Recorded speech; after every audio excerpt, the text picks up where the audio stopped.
Makinabang ka ba sa bagong senior pension? Mga kababayan, sandali lang, kung ikaw o ang iyong mga magulang ay senior citizen, kailangan mong manood nito hanggang dulo dahil may malaking pagbabago na magaganap sa Enero hanggang Pebrero 26. Alam mo ba na may bagong listahan na at baka ikaw o ang iyong mahal sa buhay ay kasama na dito?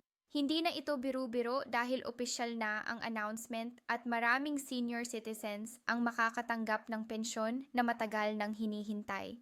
Sa video na ito, ibibigay ko sa inyo ang kumpleto at detalyadong impormasyon tungkol sa sino-sino ang kwalipikado sa bagong pension program. Magkano ang matatanggap mong buwan ng pensyon?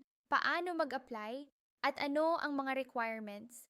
Kailan magsisimula ang distribution? Ano ang mga deadline na dapat mong tandaan? Hindi ka dapat magpahuli dahil limited lang ang slots at may specific na deadline ang application. Marami ng seniors ang nag-aabang at baka malate ka pa. Kaya mga ka-YouTube, kung gusto mong malaman kung kasama ka sa listahan at paano makakakuha ng benepisyo na ito, manatili at panoorin ang buong video. At huwag kalimutan, kung nakatulong sao ang video na ito, paki-like at i-subscribe para sa mas maraming updates tungkol sa senior benefits at programs. Mga kababayan, magandang araw sa inyong lahat. Ako nga pala si Your Name at welcome sa channel na ito kung saan kami ay nag-o-update ng mga pinakabagong balita tungkol sa government benefits, pension programs, at lahat ng dapat ninyong malaman para sa inyong kinabukasan at sa kinabukasan ng inyong pamilya. At sa video na ito, talagang sobrang importante ang topic na ito dahil direktang nakakaapekto ito sa milyon-milyong senior citizens dito sa ating bansa. Alam ko na marami sa inyo ay naghihintay na ng mahabang panahon para sa update na ito. Ilang taon na rin nating pinag-usapan ang bagong pension program para sa ating mga senior citizens. At ngayon, opisyal na po ito. Hindi na ito chismis. Hindi na ito chismis sa kanto, kundi tunay na balita na galing mismo sa gobyerno. Ang bagong senior pension program ay ipapatupad na simula Enero hanggang Pebrero 2026 at kailangan nating maging handa dahil maraming requirements at proseso ang dapat nating sundin para makasiguro na makakakuha tayo ng benepisyong ito. Pero bago tayo magpatuloy, gusto ko munang linawin kung ano ba talaga ang ibig sabihin ng bagong pension program na ito. Marami kasi akong nababasa sa comments at sa mga messages na natatanggap ko na may confusion pa rin. May mga nagsasabi na ito raw ay replacement sa existing pension. May nagsasabi naman na ito ay additional. Kaya hayaan ninyong i-explain ko ng maayos at detalyado para walang kalituhan. Ang bagong senior pension program na ito ay bahagi ng Expanded Social Protection Program ng gobyerno para sa ating mga nakatatandang kababayan. Ito ay isang supplementary benefit. Ibig sabihin, dagdag po ito sa existing benefits na natatanggap na ng ating mga seniors. Kung meron na kayong tumatanggap na GSIS pension, SSS pension, o iba pang government pension, patuloy pa rin kayong makakatanggap niyan. Ang bagong program na ito ay para sa mga senior citizens na hindi pa covered ng major pension programs o kaya naman ay may kulang pa sa minimum threshold na itinakda ng gobyerno para sa dignified living ng ating mga matatanda. Ngayon, pag-usapan natin kung sino ba talaga ang qualified dito. Una sa lahat, dapat kayo ay 60 taong gulang at higit pa. Ito po ay strict requirement at walang exemption dito. Kahit 60 taong gulang ka pa lang ngayong taon, basta magiging 60 kaon or before December 2025, qualified ka na para sa program na ito. Pangalawa, kailangan mo ng valid senior citizen ID. Alam kong marami pa ring seniors na walang ID. Kaya kung wala ka pa, kailangan mo mag-apply sa Office of Senior Citizens Affairs sa inyong munisipyo o City Hall. Madali lang naman ang proseso at karamihan ng LGU ay may express lane na para sa seniors.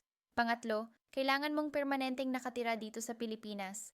Hindi kasama dito ang mga OFW seniors o yung mga nakatira na permanently sa ibang bansa. Ito ay exclusively para sa mga seniors na dito mismo nag-reside at nag-contribute sa ating ekonomiya. Pang-apat, hindi ka dapat regular beneficiary ng GSIS or SSS pension na umaabot na sa minimum threshold. Ano ba ang minimum threshold na yan? Currently, ang threshold ayaw buwanan. Ibig sabihin kung ang combined pension mo mula sa lahat ng sources ay hindi pa umaabot ng 5,000 buwanan, qualified ka para sa supplementary pension na ito. Pero may additional requirements din tayo na kailangan ninyong alamin. Kailangan ninyong mag-submit ng proof of residency. Pwedeng barangay certificate, utility bills, o kahit anong dokumento na magpapatunay na kayo ay naninirahan sa address na inyong ilalagay sa application. Kailangan din ng valid government-issued ID bukod sa senior citizen ID ninyo. Pwedeng postal ID, PhilHealth ID, or kahit national ID kung meron na kayo at kailangan ng accomplished application form na makukuha ninyo sa DSWD office or sa online portal ng government. Ngayon, pag-usapan naman natin ang pinaka-hinihintay ng lahat. Magkano ba ang matatanggap natin dito? Based sa latest advisory ng DSWD, ang basic monthly pension ay pero hindi po diyan nagtatapos. May additional allowances pa na pwede ninyong makuha depende sa inyong situation.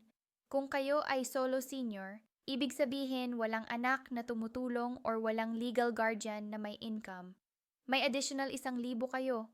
Kung kayo ay may disability or may chronic illness na nakacertify ng licensed physician, may another 1,000 pesos allowance.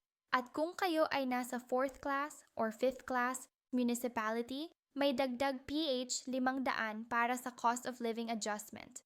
Kaya tignan ninyo kung ikaw ay solo senior na may disability at nakatira sa remote area. Ang total monthly pension mo ay pwedeng umabot ng 5,005 piso.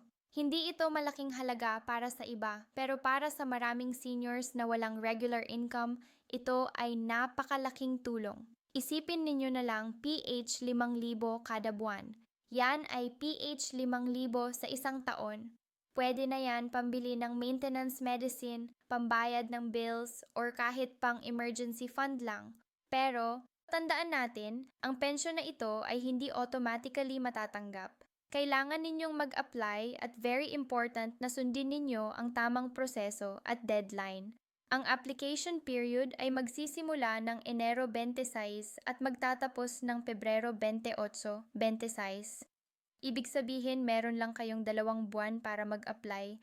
Pagkatapos ng Pebrero 28, hindi natatanggapin ang late applications for the first batch. Baka may second batch pa later in the year, pero hindi guaranteed yan. Kaya mas mabuti nang sumali kayo sa first batch para sigurado. Paano ba mag-apply? Merong 2 paraan.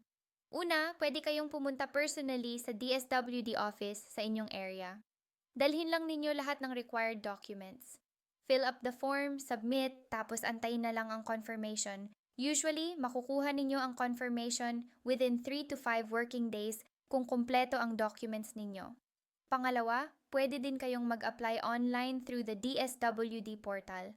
Pero kailangan ninyong mag-register muna ng account, upload ang scanned copies ng documents ninyo, at fill up ang online form. Mas convenient kung ayaw ninyong pumila sa office, pero kailangan ninyong may access sa computer or smartphone at may internet connection. Maraming seniors ang natatakot sa online application. Hindi nila alam paano, pero huwag kayong mag-alala. Maraming barangay ngayon ay nag-o-offer ng assistance para sa online applications. Pwede kayong lumapit sa barangay hall ninyo at magtanong kung may available assistance. Usually, may mga youth volunteers or barangay staff na tumutulong sa seniors para sa ganitong proseso. Kung meron kayong mga apo o mga anak, pwede din ninyong hilingin sa kanila na tulungan kayong mag-apply online.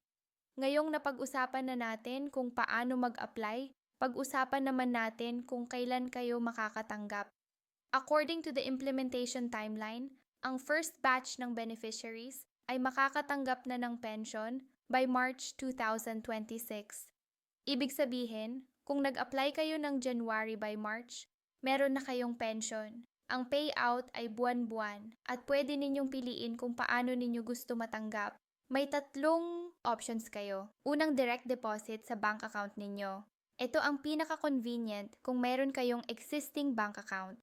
Pangalawa, through Land Bank or DBP Cash Card na ibibigay sa inyo ng DSWD. Ito ang para sa mga walang bank account. At third, through partner remittance centers. Kung nasa remote areas kayo na walang bank branches, ang maganda dito, walang maintaining balance ang cash card at walang transaction fee kung gagamitin ninyo sa ATM ng Land Bank or DBP. Kaya kahit malayo kayo sa city centers, may access pa rin kayo sa pera ninyo at every month, automatically credited na ang pension ninyo. Hindi na kayo kailangan pumila or mag-claim physically unless problema sa card ninyo. Pero syempre, bilang responsible citizens, kailangan din nating pag-usapan ang mga obligations natin bilang beneficiaries. Una, kailangan nating i-update ang DSWD every year kung may changes sa ating status. Halimbawa, kung nag-start ka na makatanggap ng SSS pension na umaabot na sa threshold, kailangan mong i-report yan para ma-adjust yung benefits mo. Pangalawa, ang pension na ito ay strictly para sa personal needs ninyo. Hindi pwedeng ibenta, ipahiram, or i-transfer sa ibang tao. At pangatlo, kailangan ninyong mag-resertive every year na kayo ay buhay pa at qualified pa rin. Ito ay para maiwasan ang fraud at para masiguro na ang pondo ay napupunta talaga sa mga nangangailangan. Alam ko na may mga nag-aalala dyan na baka hindi sila ma-approve or baka may magiging problema sa application nila. Kaya gusto kong ibahagi sa inyo ang common reasons kung bakit nare-reject ang applications. Unang dahilan, incomplete documents. Kaya very important na double-check ninyo lahat bago mag-submit. Pangalawang dahilan, hindi tugma ang information sa ID at sa application form. Halimbawa, iba ang spelling ng name sa senior citizen ID ninyo compared sa birth certificate. Kaya siguraduhin ninyo na consistent lahat ng documents ninyo. Pangatlong dahilan, hindi nakapag-submit within the deadline. Kaya ulitin ko, Enero 2 hanggang Pebrero, 28 lang ang window ninyo. At gusto ko ring i-address ang mga common questions na natatanggap ko. Una, pwede ba kayong mag-apply kung wala kayong birth certificate? Yes, pwede. May alternative documents na pwedeng gamitin like baptismal certificate or late registration of birth. Pangalawa, ano mangyayari kung namatay ang beneficiary? Ang pension ay automatic na ma-terminate pero may death benefit na one-time payment na ibibigay sa legal heirs. Pangatlo, pwede ba kayong mag-apply kung nasa ospital kayo or bedrid? Yes, may provision para sa representative application pero kailangan ng special power of attorney at medical certificate. Marami rin akong naririnig na nag-aalala sa sustainability ng program. Totoo bang matagal itong tatagal o baka after 1 taon mawala na? Based sa government statements, ito ay fully funded program na backed by national budget allocation. May med funds na specifically para dito at ang projection ay minimum of 5 years ang guaranteed implementation. At syempre, kung successful ang program at nakikita ng government na talagang may positive impact, malaki ang chance na ito ay maging permanent fixture ng social protection system natin. Gusto ko ring i-highlight na ito ay parte lang ng mas malaking social reform agenda ng government. Kasunod nito ay may mga planned programs din para sa persons with disabilities, para sa solo parents, at para sa indigenous peoples. Kaya nakikita natin na gradually nag-expand ang safety net ng government para sa vulnerable sectors. At ito ay magandang development dahil ibig sabihin unti-unti nang nare-recognize ang importance ng social protection hindi lang para sa empleyado, kundi para sa lahat ng Pilipino.